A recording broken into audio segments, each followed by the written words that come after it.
আর এই মুহূর্তে আমরা শ্যামবাজার দিকে নজর রাখছি, কারণ আপনারা জানেন সেখানেও কিন্তু অভয়ের জন্য প্রতিবাদ মিছিল চলছে। শ্যামবাজারের প্রতিবাদ বিজেপির। আমরা এই মুহূর্তে ছবিটা জানবো ঠিক কি চলছে। বিট্টু রয়েছেন আমাদের সঙ্গে। বিট্টু, আমরা জানতে পারলাম যে সুকান্ত মজুমদার তিনিও ইতিমধ্যে সেখানে পৌঁছে গিয়েছেন। কি বলছেন তারা, কি ছবি এই মুহূর্তে?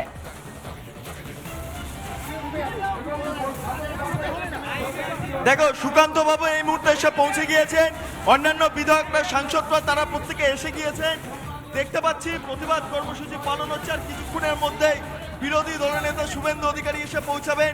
তার আগে সুকান্ত বাবু তিনি রাজ্য জুড়ে যেই ধর্ষণের ঘটনা এবং সেক্ষেত্রে দাঁড়িয়ে মুখ্যমন্ত্রীর যে পদত্যাগ, মুখ্যমন্ত্রী মমতা বন্দ্যোপাধ্যায় হিসাবে তাকে যে আর প্রয়োজন নেই রাজ্যে, সেই বিষয়টা পোস্টারের মাধ্যমে উত্থাপন করছেন।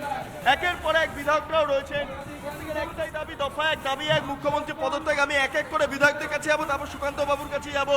যে পুরোটা মিলিয়ে কি বলবেন, সবটা যে ঘটনাটা আপনারা যে দাবি তুলছেন, ছোট করে কি বলবেন? দেখুন, আমাদের একটাই দাবি, যেভাবে রাজ্যের মুখ্যমন্ত্রী মহিলা হয়ে পড়ে মহিলাদেরকে সুরক্ষা দিতে পারেন না, এবং একজন কর্মরত মহিলা যিনি ভারত মায়ের সেবা করে যাচ্ছেন, শপথ নিয়ে ফেলে নেমেছিলেন এবং কাজ করছিলেন হসপিটালে, একজন ডাক্তার, তিনি যখন সেফটি পাচ্ছেন না, তার যখন জীবনের কোনো সুরক্ষা নেই, সেই জায়গায় দাঁড়িয়ে মুখ্যমন্ত্রী একজন মহিলা হয়ে সুরক্ষা দিতে পারছেন না। এই মাননীয় মুখ্যমন্ত্রীর আমরা পদত্যাগ বারবার জানাচ্ছি, এবং যতক্ষণ না উনি পদত্যাগ করবেন আমরা রাস্তায় থাকবো, ধর্ণা করবো, র্যালি করবো, সব জায়গাতে আমরা থাকবো। ওনার পদত্যাগ চাই। আমি আরো বেশ কয়েকজনের কাছে যাবো, তবে একটু সুকান্ত বাবুর কাছে একবার জানার চেষ্টা করবো। সুকান্ত বাবু, লাইভের মধ্যে আছি। ঘটনাটা হচ্ছে আজকে আপনারা মুখ্যমন্ত্রী একটাই দাবি, মুখ্যমন্ত্রী পদত্যাগ চাইছেন, কি বলবেন সবটা?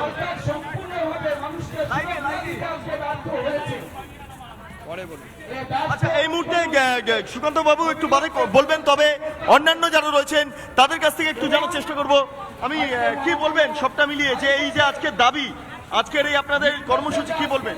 একেবারে বিট্টু, তোমার কাছে আমরা আবারও ফিরবো, তুমি অবশ্যই সেদিকে নজর রাখো। তবে এই মুহূর্তে আপনাদেরকে সেই ছবি দেখাবো যেখানে আপনারা জানেন যে স্বাস্থ্য ভবন অভিযান করছে জুনিয়র চিকিৎসকরা সব রকমের দাবি দাবা নিয়ে। অবশ্যই যে সমস্ত দাবি দাবাগুলো এখনো পর্যন্ত উঠছে, সমস্ত রকম দাবি দাবা নিয়ে সরব হয়েছেন তারা, এবং সিটিও থেকে সেই অভিযান ইতিমধ্যেই তারা চালু করেছেন। আমরা সেখান থেকে যাবতীয় ছবি দেখাচ্ছি আপনাদেরকে। দেখুন, মধুকল্পিতা রয়েছেন এই মুহূর্তে। মধুকল্পিতা, তাদের এখন একটাই দাবি যে এই যে ঘটনা ঘটলো, নক্কারজনক ঘটনা ঘটলো, তারা বিচার চাইছেন। কি ছবি এই মুহূর্তে?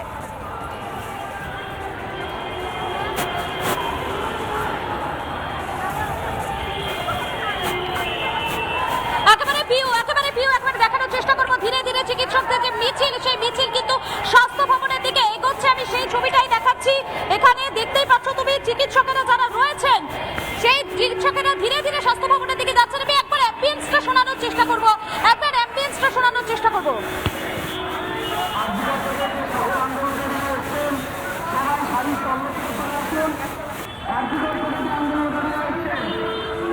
তোমার কাছে আসবো মধুকল্পিতা। তবে এই মুহূর্তে আমরা শ্যামবাজার দিকে নজর রাখবো, সেখানে সুকান্ত বাবু কিছু বলছেন, আমরা শুনবো। সুপ্রিম কোর্ট যে অবজারভেশন দিয়েছে, এই অবজারভেশনের পর এই রাজ্যের যিনি সিপি আছেন তিনি কতটা নির্লজ্জ হলে পরে তিনি তার পদে থাকেন, এবং মুখ্যমন্ত্রী কতটা নির্লজ্জ যে উনি সিপিকে বরখাস্ত করছেন না। কোর্ট আরজি করে সুরক্ষার দায়িত্ব কেন্দ্রীয় বাহিনীকে দিয়েছে, এবং এই আদেশ প্রমাণ করছে যে রাজ্য প্রশাসনের উপর কোর্টের, ভারতবর্ষের সর্বোচ্চ ন্যায়ালয়ের 1% বিশ্বাস নেই। এরপরেও নির্লজ্জের মতো আমাদের মাননীয় মুখ্যমন্ত্রী তিনি তার পদে বসে আছেন, এবং তাই তিনি তার আদরের সিপিকে কোলে নিয়ে ঘুরে বেড়াচ্ছেন। যে প্রশ্নগুলো কালকে সুপ্রিম কোর্ট করেছে, সেই প্রশ্নগুলো তো উত্তর দিতে হবে। কে উত্তর দেবে? তৃণমূল কংগ্রেসের পক্ষ থেকে আমরা কাউকে পাচ্ছি না কেন? কেউ উত্তর দিচ্ছে না কেন? ঠিক এই প্রশ্নগুলোই আমরা গত পরশু আমি প্রেস কনফারেন্স করে বিজেপির তরফ থেকে করেছিলাম, কিন্তু কেন এই প্রশ্নগুলোর উত্তর আমরা পাচ্ছি না?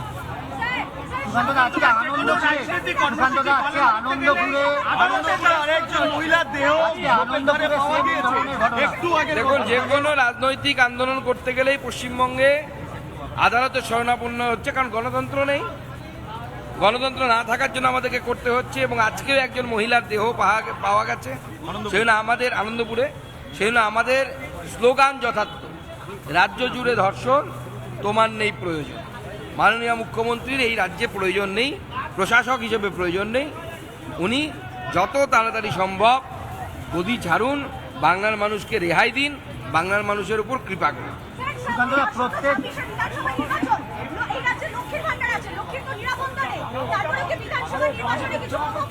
দেখুন, আজকে নির্যাতিতার মা থেকে শুরু করে সবাই এই প্রশ্নটা তুলতে শুরু করেছে যে আমার ঘরের লক্ষ্মীর যদি নিরাপত্তা না থাকে, আমি লক্ষ্মীর ভাণ্ডারটা নেব কার জন্য, লক্ষ্মীর ভাণ্ডারটা রাখবো কার জন্য। তাই সেই জন্য আগামীকাল লক্ষ্মীবারে নিজের ঘরের লক্ষ্মীর জন্য পথে নামো, বিজেপি এই ডাক দিয়েছে।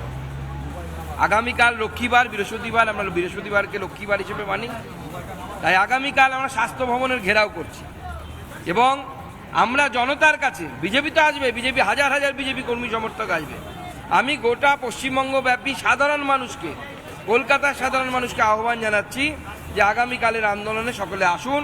প্রয়োজনে আপনারা ঝান্ডা না নিয়ে হাঁটবেন, কোনো অসুবিধা নেই, বিজেপি ঝান্ডা নিয়ে হাঁটবে, আপনারা আগে ঝান্ডা না নিয়ে হাঁটবেন, কোনো অসুবিধা নেই, কিন্তু কালকে লক্ষ্মীবারে আপনার ঘরের লক্ষ্মীর জন্য পথে নামুন, স্বাস্থ্য ভবন ঘেরাও করুন। প্রত্যেক জায়গাতে এই যে পুলিশের ভূমিকা, আজকে আনন্দপুরের ক্ষেত্রে, আজকে আনন্দপুরের ঘটনাতেও যেটা দেখতে পাওয়া গেল, পুলিশ তাড়াতাড়ি করে বডি নিয়ে যাওয়ার যে একটা চেষ্টা, এখানে আনন্দপুরের ঘটনার মতো আরজিকরের ঘটনা তো সেম একই। দেখুন, সব জায়গাতেই পুলিশ বডি তাড়াতাড়ি ডিসপোজ করে দেওয়ার চেষ্টা করছে, ক্রিমেশন করে দেওয়ার চেষ্টা করছে, নষ্ট করে দেওয়ার চেষ্টা করছে। কারণ একটাই, আজকে যদি নির্যাতিতা, আরজি করে নির্যাতিতার বডি আমরা আরেকবার পোস্টমর্টেম করাতে পারতাম, কারণ এই পোস্টমর্টেম অবৈধ। অবৈধ কেন? সন্ধ্যে 6টার পর পোস্টমর্টেম হয়েছে।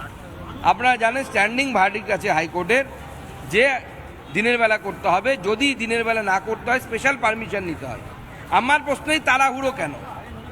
স্পেশাল পারমিশন নিয়ে তাড়াহুড়ো বডি ডিসপোজ করার যে চেষ্টা, কেন? উদ্দেশ্যটা কি?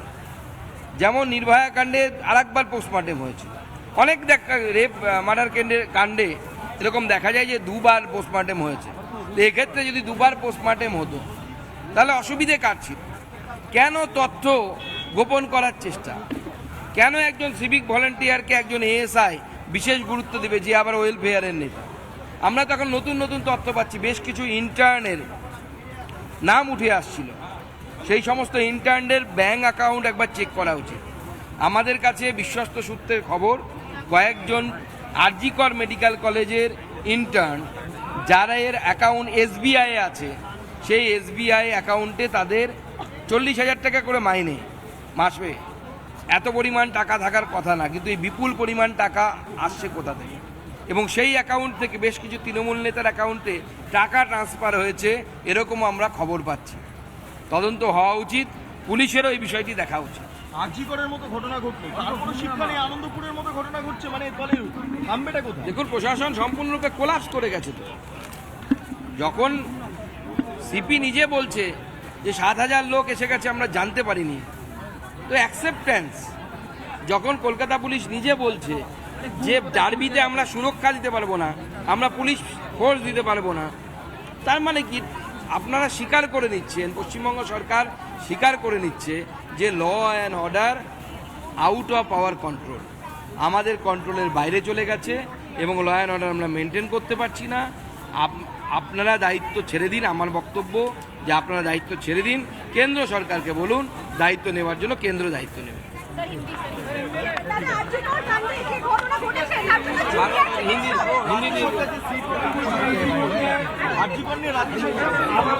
রাজ্য সরকার যে সিট গঠন করেছে শুধুমাত্র মানুষের নজর ঘোরানোর জন্য। Thank you. सवाल क्या है? सर प्रदर्शन क्या मांगे सर?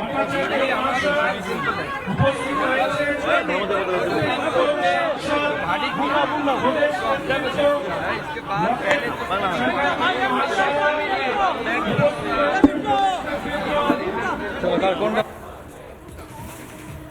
আপনারা শুনলেন সুকান্ত মজুমদার বলছেন যে আগামীকাল স্বাস্থ্য ভবন ঘেরাও অভিযান তিনি ডাক দিলেন এবং একই সঙ্গে সাধারণ মানুষকেও সেখানে কিন্তু যোগদানের কথা শোনা গেল তার মুখে।